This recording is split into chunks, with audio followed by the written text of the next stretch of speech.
Y bueno, como ya saben, estamos concluyendo la actividad de nuestra lectura conjunta de Luna Azul slash Otoño, que fue La Nación de las Bestias.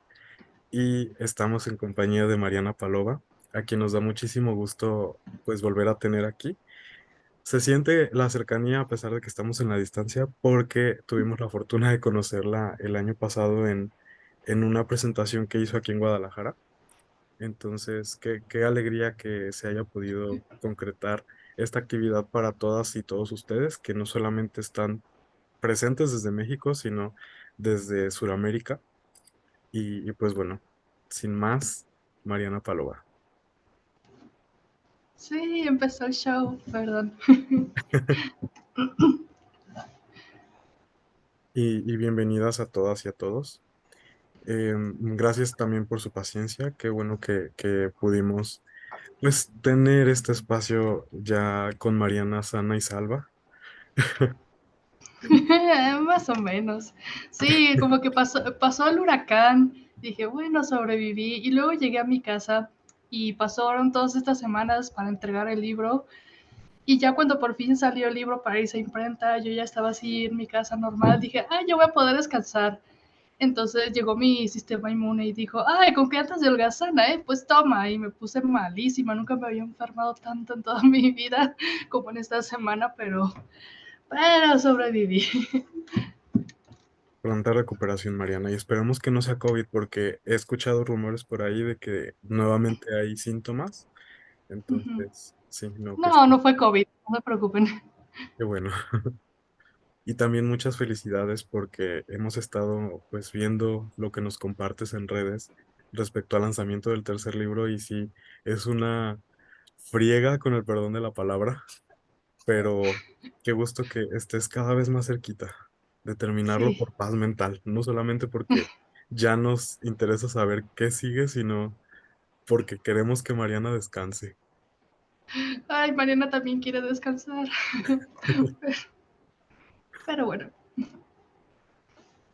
Bien, vamos a empezar a hacer la discusión del libro. Ya tuvimos bastante tiempo para leerlo y yo sé que algunos de ustedes aquí presentes también le avanzaron con los siguientes. Qué bueno que se pudieron maratonear en vísperas de Luna de Hueso. Sin embargo, bueno, no les quiero limitar a que hagan preguntas sobre el primer libro, nada más cuidando los spoilers en medida de lo posible. Yo Y no prometo no hacer spoilers, lo siento. no. Se te perdona, Mariana. Antes de pasar a la discusión, ¿te gustaría compartirnos algo sobre tu proceso de creación? Digo, como que tenemos la noción de cómo estuvo la, la, la dinámica para que tú escribieras y que este libro llegara a nosotros después de tanto tiempo, pero unas palabras que quisieras decir a tu primer hijo. ¿Por qué me haces esto? No me, no, mentira. De hecho, mi primer hijo fue el más benévolo de todos. Lo que fue El Señor del Sabbat, ese libro sí, lo escribí en 3 meses. Realmente fue muy rápido hacer este libro. Eh, También lo que fue Un Segundo Amor, el libro de Hoffman, el spin-off, ese también fue muy fácil. Hoffman también, aunque no lo crean, fue muy benévolo conmigo al momento de escribir esa historia, pero lo que fue Leyenda de Fuego y Plomo y Luna de Hueso, me pusieron una paliza. No, o sea, me hicieron carnitas esos pobres, esos libros, ¿no? Yo no sé cómo sigo aquí, la verdad, pero definitivamente Luna de Hueso ha sido el desafío más grande que me he enfrentado como autora y que conste que esto lo dije también cuando escribí Leyenda de Fuego y Plomo. La paloma de ese tiempo no sabía lo que estaba diciendo. Pero ya Luna de Hueso ya está en imprenta, ya nada más estamos esperando a que empiece el tour para poder dar más nociones sobre lo que va a pasar, pero ha sido horrible, no me dejen volver a hacerlo. Ay, pasar otra vez, yo lo sé. Sí, muy probablemente.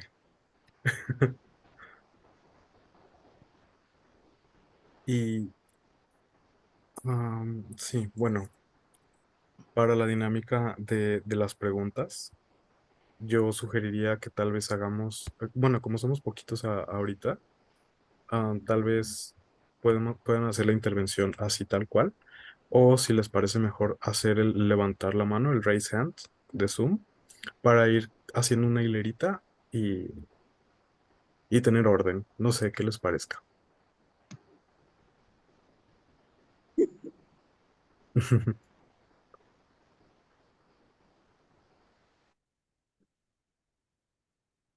Y este es el espacio para que quien quiera ir primero se lance.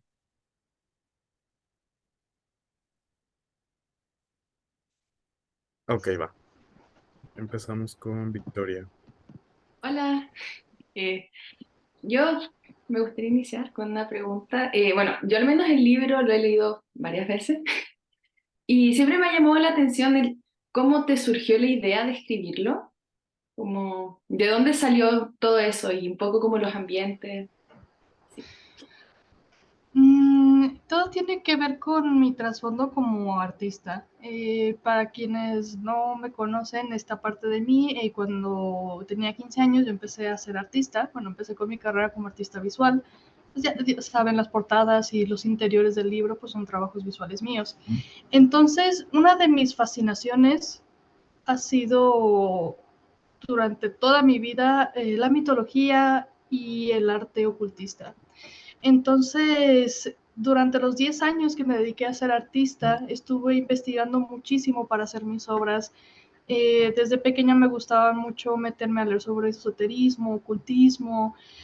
Ah, sí, era una adolescente muy cuestionable en esos sentidos, pero bueno, recientemente descubrí que soy autista, entonces tiene mucho sentido que me haya obsesionado mucho con estos temas desde joven.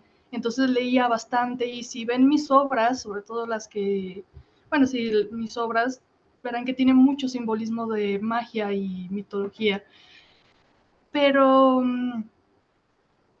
siento que cuando dejé de hacer arte, cuando ya no pude ser artista, porque pues los bloqueos artísticos suceden, tenía depresión en aquel tiempo, entonces el arte ya no fue suficiente y tuve que volcarme a escribir. Y siento que todo lo que ya no podía plasmar a través del arte lo empecé a plasmar en mis libros. Entonces La Nación de las Bestias es como el conjunto de todos los conocimientos raros que junté durante todo ese tiempo.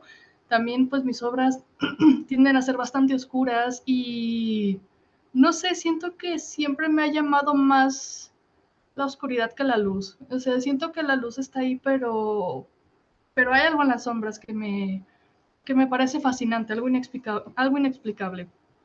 Y respecto a por qué escogí, por ejemplo, Nueva Orleans, hay varias razones. En aquel tiempo yo era muy asiduo a jugar juegos de rol. Entonces mi juego de rol favorito era Hombre Lobo Apocalipsis, que es un juego viejísimo, desde los 90s, de los 80s. Y a mí me encantaban los hombres lobo. De hecho, La Nación de las Bestias al inicio iba a ser un libro sobre hombres lobo, pero después cuando empecé a escribir la historia y me introduje más en El Señor del Sabbat, pues me di cuenta que no era suficiente.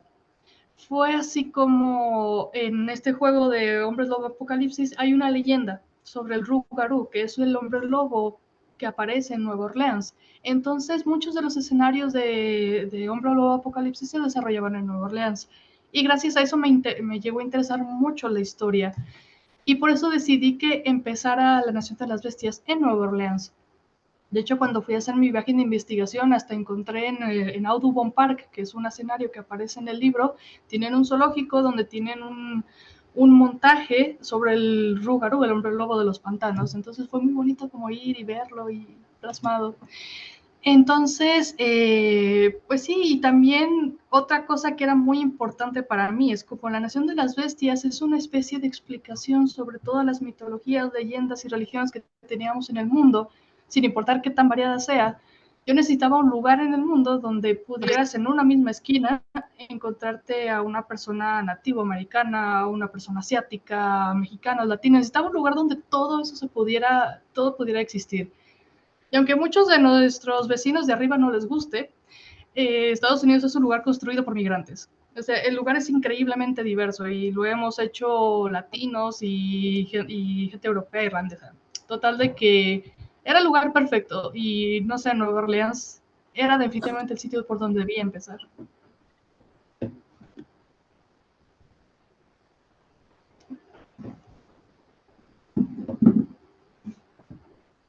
Muchas gracias, Mariana, y muy buena pregunta para abrir Victoria, porque creo que también em, le da un sentido al inicio, ¿no? De cómo nació la nación. Y a mí me gusta y me encanta, Mariana, cuando cuentas estos momentos y flashazos que te inspiraron a crear la nación, porque Sí. es algo que captas perfectamente, la diversidad en todas sus formas, y no solo en las personas, sino en las formas de ser. Creo que también interviene Mm. mucho con el escenario. Entonces sí, qué bonito que siempre lo cuentes con tanta pasión y con tanto amor. Gracias, ya parezco disco rayado, pero es No, que también todo, este trasfondo cultural tiene mucho que ver conmigo. Por ejemplo, mucha gente me pregunta por qué decidí Tíbet, por qué decidí que Liz fuera criado ahí, por qué monjes y por qué el budismo, ¿no? Cuando pareciera ser que no tienen absolutamente nada que ver Nueva Orleans y el budismo, y la verdad es que no tienen mucho que ver, pero cuando yo era joven practicaba budismo. Yo estudié budismo muchos años porque pues siempre he tenido una sed espiritual muy grande y eso me ha llevado por muchos caminos curiosos. Entonces llegué a tener maestros budistas que son monjes tibetanos, siguen siendo mis maestros y uno de ellos de hecho escapó de Tíbet con el Dalai Lama hace muchísimas décadas. Entonces todas las cosas que nos cuenta Elise sobre el campo de refugiados me las contó mi maestro porque él creció en un campo de refugiados en la India después de que tuvieran que escapar de Tíbet. Entonces todas esas experiencias son reales. Y no sé, siento que, por ejemplo, a mi maestro le gustó mucho que metiera este conflicto que hubo con China y el escape y que hablara de los campos de refugiados porque no es un tema que se habla mucho en Occidente. Entonces, todo tiene un poquito que ver conmigo, aunque parece que me lo sacó de la manga, pero sí. no, y también es una manera precisa de honrar a este tipo de acontecimientos que fueron pues reales y que a veces son borrados de la historia, ¿no? Ok. ¿Quién sigue? Lectoras y lectores. Ok, vas, Nat. Hola Mariana, Hola. soy Nat. Pues es la primera vez que leo algo tuyo, entonces fue muy bonito descubrir este nuevo mundo fantástico y oscuro y bastante rico. Y bueno, te quería decir que mi personaje favorito es Elise. Me encantó desde el principio. Lo amo, es precioso. Y toda la diversidad que pusiste en el libro también se nota que investigaste mucho, que has puesto mucho de ti, de tu amor y lo leí pues sintiendo todo eso. Sí, se Oh. transmitió muy bien. Muchas gracias por escribir esta historia tan mágica. Oh, qué bonito. Una de las cosas que también me gustó mucho fue los narradores. Me voló la cabeza. Así, fue maravilloso ver cómo estabas narrando en estas dos voces tan distintas y que enmarcaban esta historia de una forma tan oscura y fantástica y maravillosa que te hacía querer seguir leyendo. Y mi pregunta es, ¿cómo fue ese proceso de elegir las voces narrativas para este primer libro y los siguientes? Ok, este proceso fue un error. No, ¿por qué me metí en esto? Lo siento, pero yo sé que. Gracias, qué bueno que les guste. Primero que nada, qué bueno que te guste Liz. Soy muy orgullosa de él. Pasa algo curioso con él. Estoy acostumbrada a ver que por lo general los protagonistas, sobre todo de literatura juvenil, no son muy queridos por la gente. Tiendo a ver que los son muy, no sé, nunca he visto mucho cariño hacia los protagonistas de literatura juvenil, pero con Elise he visto que a los lectores en general les gusta bastante este personaje. Eso me hace muy feliz porque pobrecito, lo hago pasar por demasiadas cosas como para que la gente ya no lo quiera. Entonces está bien, supongo que todo el mundo me odia a mí y no a él, entonces eso es bueno. Eh, respecto a las voces, la del Señor del Sabbat fue relativamente sencilla. El proceso fue que yo empecé a escribir El Señor del Sabbat y hice un primer borrador hasta la primera parte. Y toda esa primera parte estaba narrada en omnisciente, o sea, con este narrador que pues no era ni Elise ni nadie, una voz que no existía, pero que lo veía todo, ¿no? Un narrador omnisciente. Pero cuando terminé esa primera parte sentía que le faltaba algo, o sea, sentía que está bien, pero no sé, hay algo que no me gusta. Y probé hacer un capítulo narrado desde el punto de vista de Liz. Y fue magia, fue como me enamoré de él de inmediato. Dije, no, este chico tiene que contarnos la historia de su punto de vista. Es un estúpido, me encanta, tiene que contarnos la historia. Entonces fue como empecé a hacer todos los capítulos desde la perspectiva de Liz. Pero después, pues tenía capítulos que no los podía contar Liz. Por ejemplo, donde están Joanna y Nashua en el pantano tirando el cadáver. Pues Liz no podía contarlo. Y era una parte de la historia que no podía sacar porque era muy importante. Entonces, lo que decidí fue, pues bueno, voy a hacer que un narrador misterioso, pues, o nos cuente esta parte de la historia. Y se me ocurrió, pues tiene que ser un personaje que esté en todas partes, que conozca bien a los personajes, que pueda hablarnos sobre ellos, cosas que nosotros no sabemos. Y dije, pues tengo a los Loas. Si tengo un Loa como Baron Samedi, pues entonces pues tengo a Dambala. Entonces dije, sí, es perfecto, Dambala tiene que contar este punto de vista. Otra cosa, que también fue muy arriesgado, la narrativa en segunda persona, porque yo sé que es algo que nunca se había visto en literatura juvenil. O sea, nunca. Y el hecho de que me animara a hacerlo fue extraño porque al principio cuando empecé a escribir el libro no me pareció raro que hiciera esto, pero después la gente me empezó a decir, oye, es que este tipo de narrador es muy raro, no es muy común, la gente no lo usa. Y dije, oh demonios, debí pensarlo mejor, pero ya estaba autopublicado el libro, entonces ya no podía hacerlo.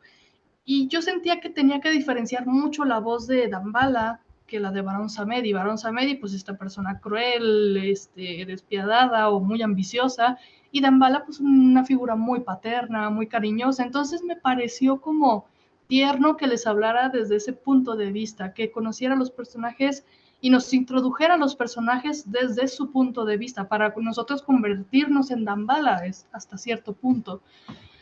Y salió muy bien. Lo que fue El Señor de Sabbat y Un Segundo Amor, creo que salieron muy bien porque Un Segundo Amor está narrado por Dambala otra vez. Y salió muy bien y fue muy fácil para mí. Pero Leyenda de Fuego y Plomo y Luna de Hueso fue... Dios, yo no sé por qué me hice eso. No sé, yo creo que tenía mucho odio contra mí misma porque es complicadísimo encontrar voces diferentes en una historia. Me ha tocado mucho que leo libros que son desde cierto punto de vista diferente de varios personajes, pero a veces siento que todas las voces son iguales, ¿no? Que todas las expresiones son iguales y que, ¿qué más da? En cambio, en mis historias intento que los segundos narradores, como son seres mágicos, son seres que tienen ciertos años vividos y ciertas experiencias, necesito que si tú lees su voz, veas que es completamente diferente a la de Liz. Y eso es muy complicado, es muy complicado porque estás tan metido en la narración a la que ya estás con el personaje principal que crear una voz diferente y hablar desde su punto de vista se me hizo súper difícil. Y tener que hacerlo una y otra vez en todos estos libros ha sido muy difícil. Yo creo que como escritora los segundos narradores creo que son mi desafío más grande. Muchas gracias por responder mis preguntas. Sí, creo que fue bastante retador escribir de esta forma porque no lo había visto más que en Aura de Carlos Fuentes y no en literatura juvenil. Y fue un gran acierto porque es bastante original y se nota el esfuerzo y el empeño y la dedicación que le pusiste. Se nota muchísimo en cada palabra.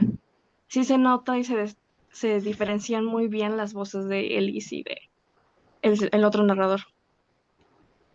Me gustó Gracias, mucho. gracias, qué bonito. Y les cuento una anécdota chistosa. Cuando yo era autopublicada, pues hice una lectura conjunta con chicos de internet y pues yo cometí el error de hacerle el grupo de lectura conjunta en mi WhatsApp, en mi teléfono, porque pues de ahí salieron muchos acosadores. Entonces eso no estuvo chido, pero lo demás, la experiencia. Yo les dije, en el grupo les di un tip, les dije, si ustedes quieren diferenciar cuáles son los capítulos en los que narra Elise y el segundo narrador para que sea más fácil para ustedes, vean los símbolos que aparecen en las páginas del segundo narrador. Siempre que hay un segundo narrador aparece un símbolo al inicio del capítulo, la serpiente en este caso, en el caso de Ambala. Y una chica llegó y me dijo, no es cierto, en mi libro aparece el símbolo en todas las páginas. No, la verdad es que no es verdad, está mal hecho, no sé qué. Y hasta pasó una captura de pantalla de su Kindle con el libro y lo fui ojeando y dije, lo que pasa es que tu libro es pirata, por eso se ve así. Porque literalmente la chica había pirateado el libro y la versión pirata, los que lo piratearon no se dieron cuenta de que algunos capítulos tenía la serpiente y otros no, entonces le pusieron la serpiente a todos los capítulos, entonces yo así de, por eso estás confundida, porque pues, el libro está mal colocado, entonces, no sé, siento que tal vez debería haberle puesto al inicio para hacerlo más fácil al lector, no sé, Elise, y luego la serpiente, y Elise, y la serpiente, pero no sé, como que dije, quiero que el libro sea muy, que a los lectores les cueste un poquito, pero no tanto, entonces, no sé, decisiones. Sí, y de hecho, bueno, aquí me quiero exhibir un poquito. Yo fui uno de los que les costó un poco agarrarle también, identificar estas voces, pero al mismo tiempo siento que el que utilizaras estos signos le sirvió mucho porque te daba esa aura de misterio y muchas veces no te dabas cuenta de quién estaba contándolo pues hasta que terminabas el capítulo. Sí. Entonces sí, tuvo una dinámica muy interesante y de meterle mucho coco. Gracias, a mucha gente no le gusta eso, pero bueno. No, a nosotros sí nos gusta. Nos Ay, qué bueno. encantó, no te preocupes. Ay, qué bueno. Bien, vamos con la siguiente pregunta.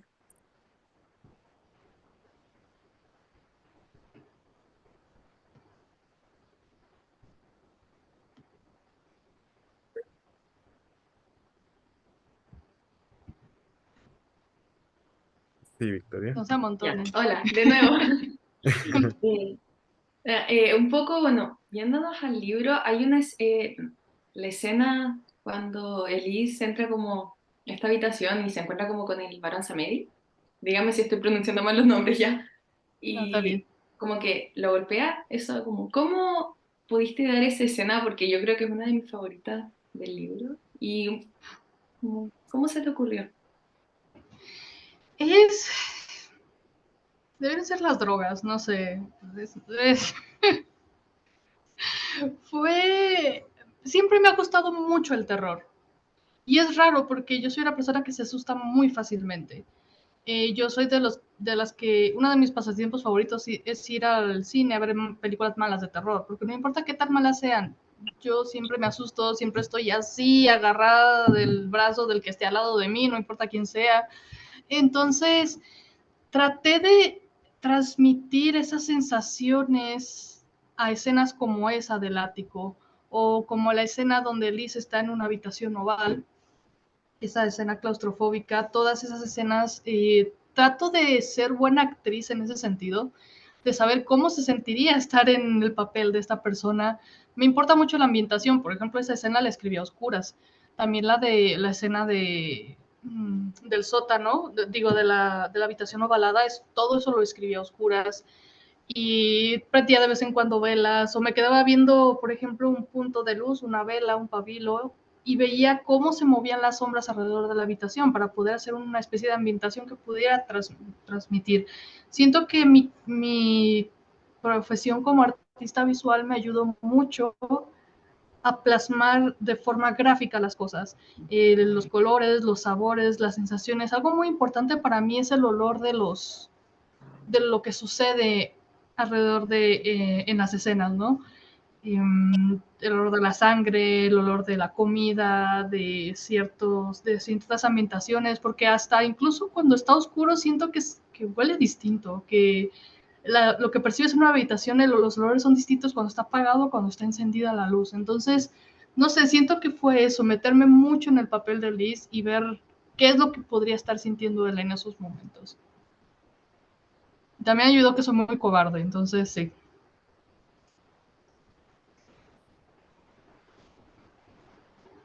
¿Vieron que no he tosido ni una sola vez? ¡Qué maravilla! Señal de mejora. Vas, Lester. Gracias, Gerard. Mariana, un gusto volverte a ver. Hola, te me hacías Pues familiar. después de tantas visitas, tantas firmas en las que te he visto, que siempre es un gusto, después de que no quisiste admitir que esa pequeña serpiente que adora a Hoffman, que está abrazada de él, no eres tú. Ujú. Sí soy. Después de todo eso,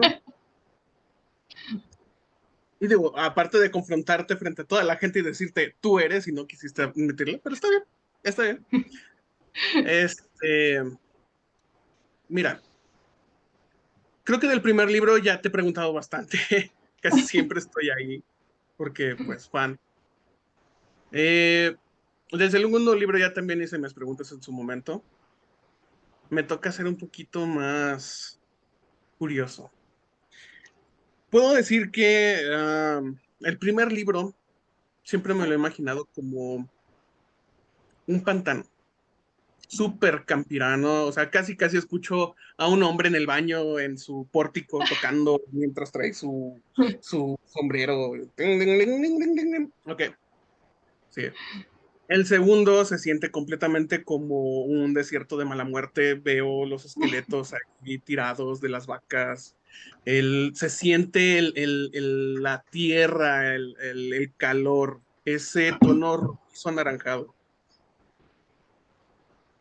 Hoffman, la historia de Hoffman se siente tan ah, destrozadora, tan emocionalmente dolorosa, tanto que en menos de 100 páginas creo que nos dijiste muchos.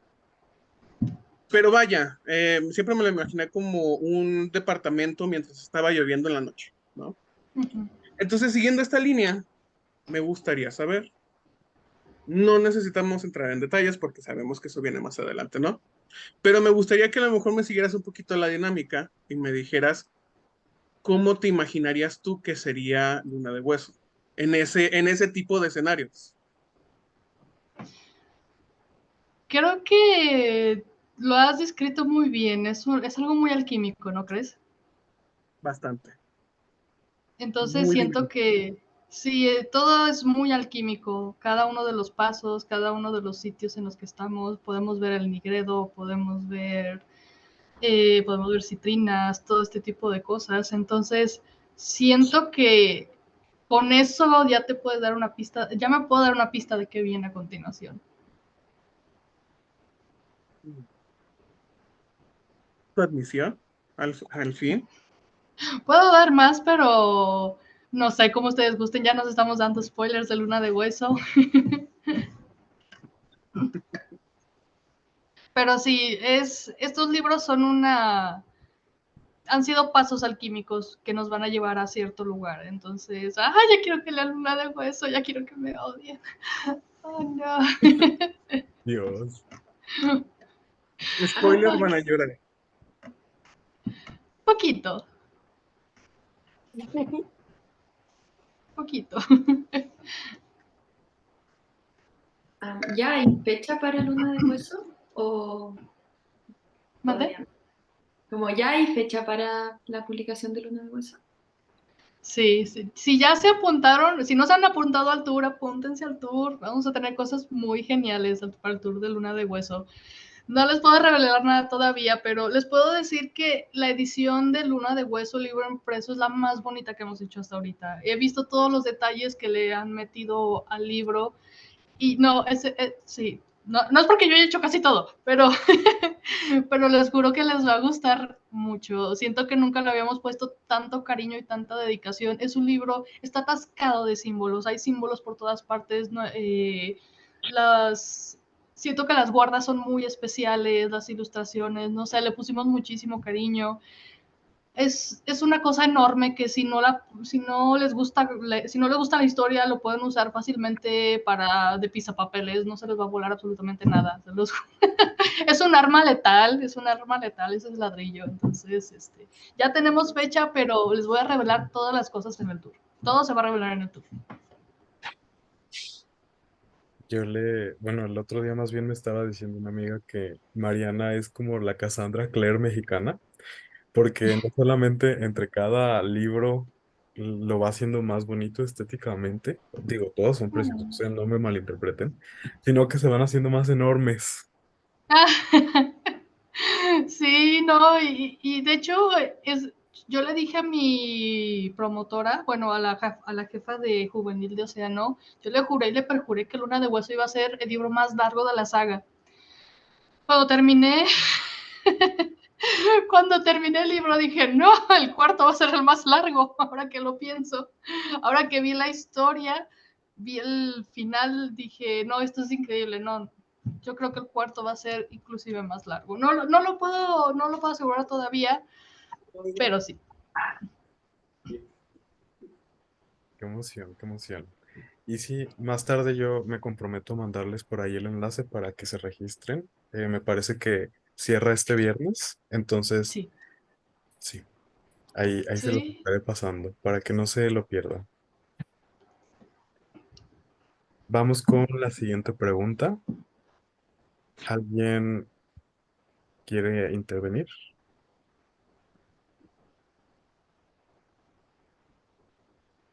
No sean tímidos, no muerdo mucho.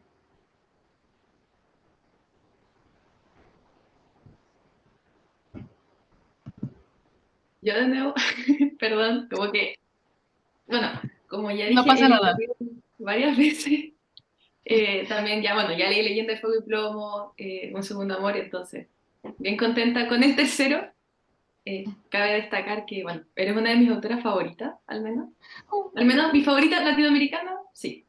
Y mujer también. Oh, Eh, y también me interesa mucho conocer cómo tú construyes a los personajes, porque creo que cada uno es muy diferente del otro. Eh, sí, o sea, no solamente en el primero, sino para el segundo libro, cómo sale ese proceso, un poco los nombres. Siguiéndote en tus historias, he visto que tienes como una libretita, creo, como donde anotas nombres y todo, pero ¿cómo sale eso? ¿Cómo dices como ya, este va a ser así y este así? pues, ¿cómo sale eso? Sale mal. Como todos los planes que hago, siempre sale mal todo. Yo al principio traté de ser muy aesthetic, tenía mi libretita de nombres y así como por alfabeto y los iba anotando. Pregúntame cuándo he vuelto a abrir esa libreta, nunca. La hice y anoté como 10 nombres y ya no volví a hacerlo. Es raro porque trato de ser muy metódica con las cosas que hago y sí lo soy a cierto punto, pero por ejemplo los nombres tienden a salirme del corazón. Es muy raro, pero tienden a salirme del corazón los nombres. Por ejemplo, Taret. Mm, Taret es un nombre galés que no recuerdo en qué historia lo leí, no recuerdo de dónde lo saqué, pero en cuanto lo escuché dije, Taret, lobo, señor de Minnesota, sí, sí queda, es perfecto, no sé. El Liz me parecía un hombre muy, es un hombre masculino en un país, en cierto país del mundo, Elise es un hombre masculino, nadie ha podido descifrar de dónde, de todos los años que tenemos en la nación, nadie ha podido saber de dónde viene. Eh, pero en cuanto lo escuché me pareció que era muy adecuado para un hombre como Elise, un hombre muy dulce y muy pequeño y me pareció muy lindo. Y la forma en la que desarrollo mis personajes tiene mucho que ver con lo obsesiva que soy con los detalles. A veces me voy tanto en los detalles que olvido ver el paisaje general y después me meto en problemas. Pero mi forma de construirlos es que necesito que mis personajes tengan un trasfondo más allá de lo que hacen en la historia. Porque si por ejemplo tu personaje solo tiene una función, que es, no sé, aparecer en la historia y ya está para cumplir una función, entonces es un personaje plano. Por ejemplo, hablemos de, no sé, de Laurel. De Laurel, Laurel está ahí. Laurel es una hechicera que tiene que estar en la historia. Pero, ¿qué hay con Laurel? ¿Cuál es su conexión con Luisa? ¿Cómo la relación que tenían con su madre? ¿Quién era ella más allá de la hechicera? ¿Alguna vez amó a alguna persona o nunca ha amado a nadie? ¿Cuáles son sus creencias reales? ¿Cuál es su estatura? ¿Su comida favorita? ¿Cuáles son sus pasatiempos? Si es que una bruja como Laurel tiene pasatiempos. Todas esas cosas que no las vemos en la historia deben de existir para que este personaje yo sienta que es real. Y eso ocurre con absolutamente todos los demás personajes. Con Elise, con Tareth, con Julien. Necesito saber de ellos más allá de la relación que tienen con Elise. La relación, por ejemplo, la historia de Nashua. Yo siento que Nashua es uno de los personajes menos apreciados de todos los libros. Nashua tiene una historia impresionante que a mí me gusta muchísimo y pienso mucho en ella y en el trasfondo y me gustaría en algún momento contarles la historia de Nashua porque es, es muy desgarradora, casi tanto como la de Hoffman. Entonces, y todas esas cosas, aunque ustedes no las ven, yo sé que yo como autora sé que existen. Y yo sé que esta vida que él tuvo tiene mucho que ver con la forma en la que él es hoy en día, en la forma en la que se comporta con la gente y las relaciones que tiene con las demás personas de Comus Bayou. Entonces, eso es muy importante para mí. Hasta saber qué comida les gusta es importante al momento de hacer una narrativa, aunque parezcan detalles superfluos, pero al menos para mí, para Mariana Paloma, no lo son. Pueden preguntarme cosas de los personajes y les puedo decir. Sí, pueden preguntar cosas de ellos, yo feliz. Muchas gracias. A ver, sigue. Mariana, Ujú. eh, yo quisiera saber un poquito más de Nashua porque a mí me gustó mucho su personaje en este primer libro. Todavía no leo los demás, pero me gustó bastante, entonces no sé si pudieras contar un poquito más de él. Te puedo decir que en Luna de Hueso vamos a saber más de él. Definitivamente hay más trasfondo sobre él. Siento que a Nashua no se le ha hecho justicia hasta ahora. Él es una persona más leal de lo que creemos. De hecho, creo que por lo mismo de que es tan leal a su familia, comete tantos errores porque se ciega y no ve más allá de los problemas que puede crear ese afecto que nosotros pensamos que no tiene. A veces lo podemos confundir con ego o con enojo.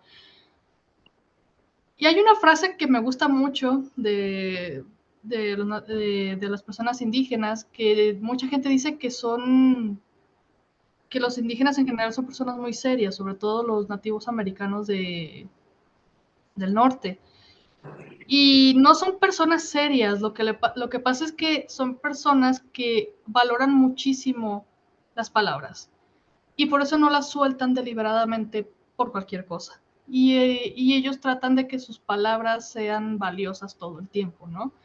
Eso no significa que no tengan un buen sentido del humor ni nada, pero si van a aportar algo que sea valioso, entonces por eso son personas serias y bueno, los consideramos que son personas serias, pero en realidad es gente que medita mucho lo que va a decir antes de decirlo, cosa que creo que más de uno deberíamos de hacer de vez en cuando, sobre todo en internet. Pero sí, sí es, no sé, siento que Nashua necesita contar su propia historia. ¿Eso significa otro libro?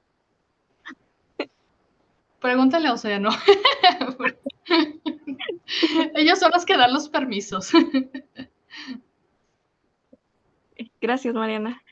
No. Tu turno, Elizabeth. Disculpen, me da un poquito de pena. Soy Alisa y tengo dos preguntas y una opinión, no es tanto una pregunta. La primera es, si investigo el nombre de Liz sobre qué país es spoiler de los siguientes libros. No, no creo que sea tan fácil de... Ok. O sea, Y, porque el nombre se lo dieron a Elise en la región en la que estaba. Por eso no significa que Elise sea de ese país. No sé si me doy a entender. ya, Ok. Sí. ¿Y qué errores cometió Nashua? Como para... Es del Oh, pasado. Ok, es spoiler. Ya está, no ya no hay problema. Ahora, yo siento que en el pasado Nashua no cometió un error. Nashua fue una víctima. ¿De quién? No lo Ok. vamos a saber todavía hasta que yo decida contar la historia de Nashua. En el presente, Nashua no cometió tampoco ningún error. O sea, ahora que lo pienso en El Señor del Sabbat, Nashua estaba en una encrucijada. Y por cosas que pasaron en su pasado, él tuvo que tomar las decisiones que tomó en El Señor del Sabbat. No sé si me doy a entender, pero yo siento que Nashua no es alguien que haya cometido errores. Siento que él ha sido una víctima toda su vida, de muchas maneras. Pobrecito, Ok. me da el sentimiento. Sí. Bueno, sí, No, sí, definitivamente. se nota en el segundo libro. Pero aquí ya viene la parte polémica y es que mi opinión sobre Tarek, o sea, lo quiero No, mucho, o sea, quiero a todos los personajes, los quiero un montón, quiero que vivan y sean felices, pero tengo unas opiniones un poquito fuertes sobre Tarek y es que ese momento en el cual está con Elise y le cuenta su historia, pues se me hace que no es una disculpa, sino más bien que se está justificando. uh-huh, Y toda la parte donde van a la casa de Laurel, todo uh-huh. ese plan para atacarlo se me hace como que un poco mal ejecutado. O sea, sabían de esas criaturas que los estaban atacando, que no los podían percibir y dejó descuidada a la tribu y a los tres ancianos ahí. No se les ocurrió dejarlos en la ciudad a salvo, en un lugar bastante público para evitar que haya algún ataque de esa manera. Porque todo ese plan salió mal, salió muy mal y el que la pasó peor fue Elise. Sí, siento que todas las tramas de los libros se pueden resolver. O sea, creo que los autores podemos perfectamente resolver las cosas de una forma muy, muy obvia. Por ejemplo, lo han hablado mucho de Harry Potter. O sea, Harry Potter se pudo haber resolvido. Escritora ya se me olvidó cómo hablar. Anyway, se pudo haber resuelto en los primeros capítulos. O sea, formas de que los libros se resuelvan las hay, pero también hay que, ¿cómo se dice? Hay que abogar mucho por el lado humano de las personas. Las personas no toman decisiones correctas todo el tiempo. Y aunque queramos hacer las cosas bien, pues somos seres humanos y a veces nos gana la sensación de no quiero decepcionar a nadie. Esto yo lo vivo muchísimo. En eso me identifico mucho con Tarek. Me da miedo decepcionar a las personas si saben quién soy en realidad. Y eso me obliga a quizá mostrarles a alguien que no soy. Te lo digo como persona autista, yo lo hice toda mi vida. Toda mi vida tuve que pretender ser alguien que no era para que los demás estuvieran felices conmigo o estuvieran cómodos conmigo o que no supieran todo lo que yo tenía dentro de mí. Pienso mucho en Tareda en ese sentido, en el terror que le da el que sepan quién es en realidad. Todavía tiene más historia que contarnos él. Y diría que no lo quiero justificar, pero sí, claro que lo quiero justificar, es mi bebé. No, mentira.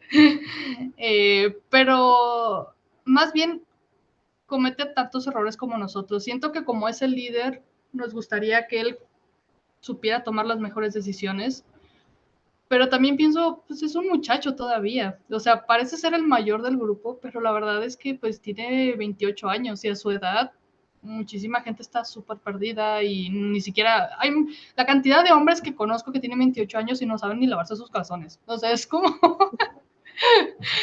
es intento no ser muy dura con él. Pero yo lo entiendo, o sea, los personajes siempre van a hacer cosas cuestionables. Hay mucha gente que no le gustan las decisiones que tomó Elise a lo largo de todo el libro. Sobre todo Leyenda de Fuego y Plomo. Hay mucha gente que lo quiere ahorcar. Lo mismo pasa con Joanna, o excepto con Julien. Julien es perfecto. Julien no tiene... ¿Qué le vamos a reclamar a Julien? Julien es perfecto. Pero sí, entiendo de dónde viene tu frustración, porque yo también la sentí en ese momento.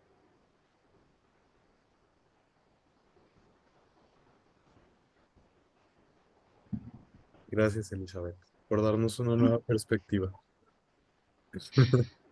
Y está bien. Sí me han salido personas que ven a Tarek y remarcan como, ¿cómo se dice? Las red. Como sí, decisiones cuestionables que toma y totalmente de acuerdo. Muchas gracias. A ver, ¿quién sigue? Vas, Victoria. Ya. Mariana, si tuvieras que describir a Elise en 3 palabras y una canción, ¿cuáles serían? Ay, la canción ya la tengo. Se llama White All, que es como lechuza blanca, de Josh Garrels. Si la quieren escuchar, está en la playlist de Spotify del Señor del Sabbath. Ahí pueden ver mi Spotify, allí tengo las playlists de toda la música. Esa canción la escucho, veo la letra y es Elise. De hecho, yo empecé a formar a el Elise que conocemos en El Señor del Sabbath a partir de esa canción. Me acuerdo mucho de las noches que escribía El Señor del Sabbath. ¡Ah, qué recuerdos! Porque fue hace un tiempo, fue hace un buen tiempo. La Nación de las Bestias se publicó por Océano en 2019, pero tiene más tiempo, tiene 2 años más aparte de esos, en los que estuvo circulando por internet. Y esa canción me recuerda muchísimo a él. Toda esa playlist me recuerda muchísimo a él. Y si pudiera describirlo en 3 palabras, sería, es sacrificio, definitivamente, en todos los sentidos, sacrificio. Es una buena palabra para Eris. El miedo también lo describe bastante.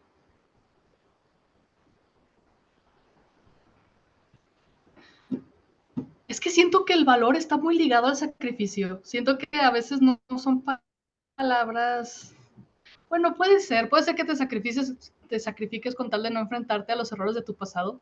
También creo que también el miedo tiene mucho que ver, pero también es muy valiente. Creo que esas 3 palabras son buenas para él, aunque oscuridad también me gusta. Sí. Todo lo que se puede asociar con la tristeza, la soledad y el dolor. Ay, pensé en otro personaje cuando dijiste esas palabras, pero no voy a spoilear Leyenda de Fuego y Plomo. Ok. Yo tal, perdón. No, Yo perdón. tal vez agregaría la palabra como decidido. Siento que Sí. Elise es súper clarito con lo que busca, al menos, cuál es su motivación final. Eso tal vez le agregaría. Sí, yo siento que él no duda al momento de hacer las cosas. Más bien decide a lo menso, que es otra cosa. No piensa mucho en sus decisiones, pero cuando las decide, las hace. Sí, es práctico.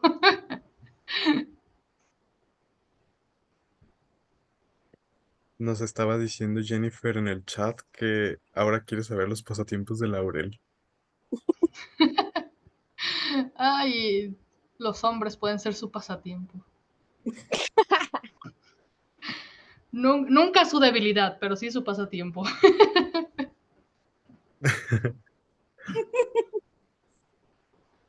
Muy bien, estamos casi llegando a nuestro final, así que es momento.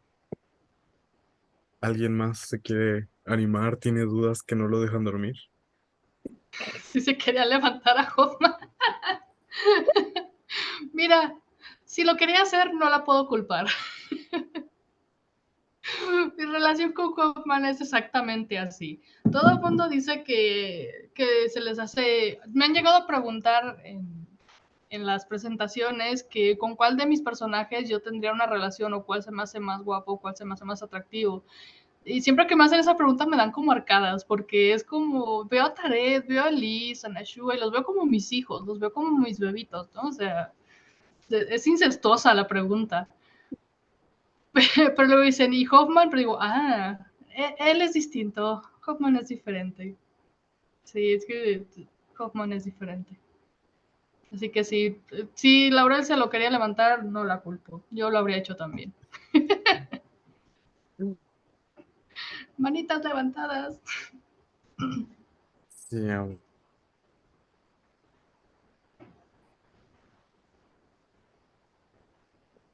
aparece Nat y Brittany.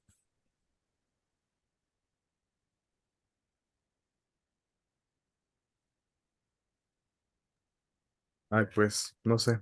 ¿Te empiezas, Nat? Ah, bueno, yo Ah, iba a empezar. Este, hola, es un gusto conocerte. Realmente yo no conocía tu trabajo hasta esta lectura conjunta. Y pues empezando, yo también estoy empezando como artista visual realmente y me encantaron tus portadas de los libros. Son hermosos, o sea, los elementos que pones, los colores, no, me encantaron. O sea, amo esas portadas. Ah, y estoy fascinada con tu historia, realmente. O sea, no sé cómo describirlo. O sea, me emocionó demasiado, incluso la parte de los narradores. eh, yo dije, un momento, cuando cambió de narrador, dije, un momento, ¿qué está pasando aquí? Y mi cerebro como que se bugueó un poco en ese momento. Y ya después como que empecé a tomar el hilo de la narración, realmente. Me encantó. Yo jamás había leído un libro así y realmente amé, amé. Eh, Mi personaje favorito realmente fue Mamá Tarula. O sea, amé ese oh, personaje.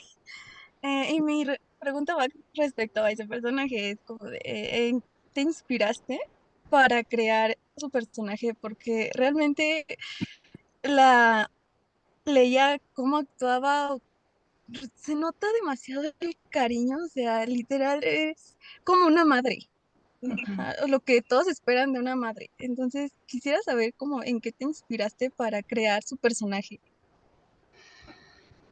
Ay, antes que nada, perdón por lo que le hice a mamá Talula.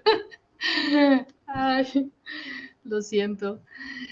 Es una respuesta curiosa porque yo me inspiré en la soledad de Liz para crear a Pama Talula. Eh, Luisa está inspirada en una persona de mi vida real. Creo que si hay un personaje, si hay alguien que se parece a Luisa es mi mamá, es mi madre. Entonces, eso es por un lado, pero hay un hueco en el que no nos sumergimos mucho en la Nación de las Bestias, que es la madre de Liz. Ni siquiera él piensa mucho al respecto. Él mismo lo dijo, al haber relacionado toda su vida solo una figura paterna, a su padre por la fotografía, su madre no era algo que acudiera comúnmente a su mente. Supongo que tenía demasiada tristeza con un padre como para tener más tristeza por el otro. Entonces, siento que Mamá Talula nació de ahí, nació de esa necesidad de Liz, de ese cariño que él no sabe que tanto necesita, y es un cariño nuevo, es algo que nunca había considerado en su vida y es como ese abrazo, ¿sabes? Ese afecto inmediato y necesario que nadie más le había dado antes. Y quería ocupar ese lugar en Elise. Siento que él merecía que ese lugar, ese vacío en su vida estuviese lleno, aunque fuese por un tiempo. Perdón. Sí, de ahí es de donde sale ella. Ok, muchas gracias. Y no guardo rencor por lo que pasó con Mamá Talula, pero me duele. Ay, ya, perdón. No, te prometo que no lo volveré a hacer.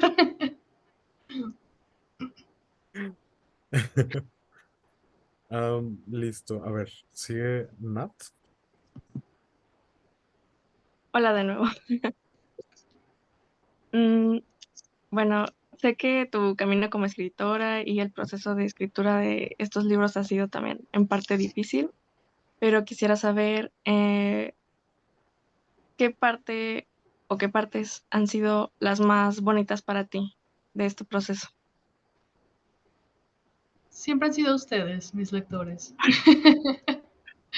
Sí, ustedes son la parte más bonita de esto, porque, miren, yo escribía fanfics desde que era muy chica. Fanfics de esencia dudosa. Y, y me acuerdo que cuando era joven, bueno, sigo siendo joven, pero cuando era todavía más joven, pues yo no tenía amigos. Yo, como buena persona que creció sin saber que era autista, pues tenía unas relaciones muy difíciles con las demás personas. Entonces, no tenía amigos. Y lo mejor que yo podía hacer después de la escuela pues era conectarme a subir fanfics a internet. Y las únicas interacciones sociales que yo tenía con otras personas, pues era a través de los reviews, de leer y dejar mensajitos. Eso era yo en ese tiempo. Y recuerdo que algo que me hacía mucha ilusión era, pues sí, escribir historias sobre series, animes y libros que me fascinaban. Y hacer no sé, siento que era una de las cosas que más me daba ilusión, hacer fanworks y fanfics sobre las historias que me apasionaban. Y ver que han pasado estos años y que ahora la gente hace esas cosas sobre mis historias, es irreal para mí. Es como ver otra vez a esa paloma chiquita que estuvo tanto tiempo sola. Es como verla otra vez, pero ahora veo que yo la acompaño en esas tardes de soledad, ¿saben? Ahora mis historias son las que la acompañan y la que la ayudan a hacer comunidad con otras personas para que no se sienta sola. Y eso ha sido muy importante para curar todas las heridas que tuve cuando era niña. Esa parte ha sido muy, muy bonita para mí. O sea, que mi historia ayuda a otras personas en ese sentido. También ustedes me han dado experiencias fascinantes. Y, por ejemplo, una vez estuve en una presentación en Uruguay y una vez se me acercó un niño como de unos 14 años y era muy tímido y muy retraído y me dijo que le encantaban mis historias, que le hacían muy feliz y que pues, si me podían dar un abrazo, y me dio un abrazo. Y normal, ¿no? Y después de un ratito llegó la mamá del niño, pero llegó llorando. Pues estaba así, con los ojos rojos, las lágrimas, y yo así, ¿qué pasó, señora? Es que ese niño de ahí era mi hijo. Y yo así, no, te lo juro que no le hice nada.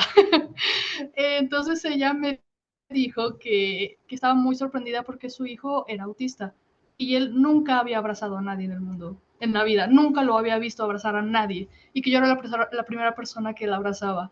Entonces para mí fue como de, ¡oh no! fue increíble, o sea, sí, no sé, la gente que viene y dice que a través de mis libros han dejado de tener depresión o que los han acompañado durante la pandemia, que han encontrado las cosas en mi historia que yo encontré al momento de escribirla, siento que eso es increíble, o sea, no sé, es una forma de ser inmortal. O sea, que la gente se tatúe mis libros, que esa gente se va a morir con, con mis cosas ahí en sus pieles y en sus memorias y siento que eso es una forma de ser inmortal, me gusta, me gusta. Qué bonita forma de cerrar, Mariana.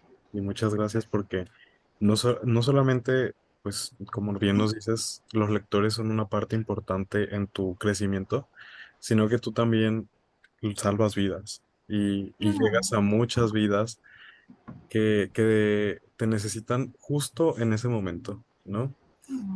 Y también llegas al menos en lo personal a mí con este trabajo que aunque te vi el año pasado y nos firmaste el libro, pues ahí estuvo, esperando el momento indicado para, para llenarme el corazón.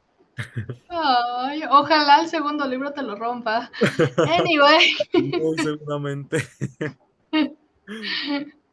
Bueno, bueno, te agradecemos mucho tu compañía, tu presencia, que te hayas sobrepuesto también para acompañarnos en esta noche y concluir con la lectura conjunta.